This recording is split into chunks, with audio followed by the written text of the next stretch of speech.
27 pilgrims gikan sa iba-ibang lugar sa Camarines Sur nagralakaw pasiring sa syudad ni Naga como pagpapahilingkan sa indang debosyon kay Inang Peña Francia. Uyan report ni Jessica Kalinog. Sa pagdihiskan panahon, ang pagdebosyon sa mahal na ina Nuestra Señora de Peña Francia, nagkaigwanan man iba-ibang lalawgon asin mga paagi. Ang grupo kan 73 anyos na si Dennis Marpuri kan Ocampo, Camarines Sur, pigmaot na iaagian sa indang debosyon sa pagkamino o paglakaw ni nasa 100 kilometros na dalan, pasiring sa mahal na ina, daraan kanya-kanya nindang intensyon. Siyang sarunganing kilometro na didipisilan na, mapadyak na dyan o mga tri-mobile, yan pang 100 kilometers. Nasa may will po yan kan individual. Kung gusto mo, kung ang sa imong ang will mo tapuson, magsakripisyo para sa iba, gigibuon mo.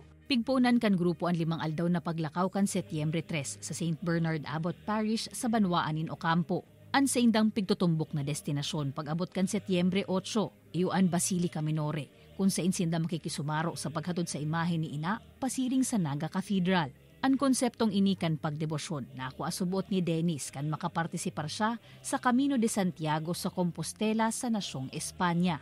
Digdi man baga, miski yaong kasain, mga Bicolano digdi, miski yaong kasain, nasa Amerika ka, nasa Saudi ka, nasa sa Europe, pagpuli mo digdi, saan kita maduman? Nabisita kita kay mahal na ina. Nagkiklik na sa akong isip, habang naglalakaw ako, pig ko kunyan ko, sabi ko, maraming gibuon duman, gibuon sa Naga. First time ining maeksperiensyahan kan 41 anyos na si Melody gikan sa Banwaan in Tigaon. Haros pilay-pilay na pag-abot sa Divine Mercy Parish sa Paulbo, Calabanga. Alagad an sa iyang realisasyon.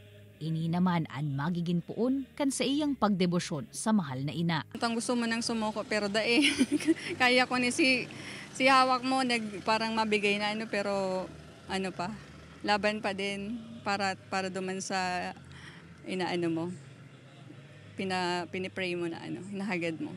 Dara ka na sa 27 yung nagkakamino niya na taon ang sa indang pasaporte. Pigtatatakan ini sa kada simbahan na sa indang aagihan. Asin oras na makompleto, may katampad na pagbisto o certificate hali sa Archdiocese of Cáceres. Apwera sa personal na intensyon para sa iyang pamilya. Sabay man na ipigpapangadji ni Dennis na mas mapahewas paan sa indang Camino de Peña Francia. Makaenkaminar nin iba pang deboto na magpartisipar. Asin magibo ini sa bilog na taon sa paglaom na urog pang maibalangibog sa bilog na kinaaban ang debosyon sa mahal na ina, Nuestra Señora de Peña Francia.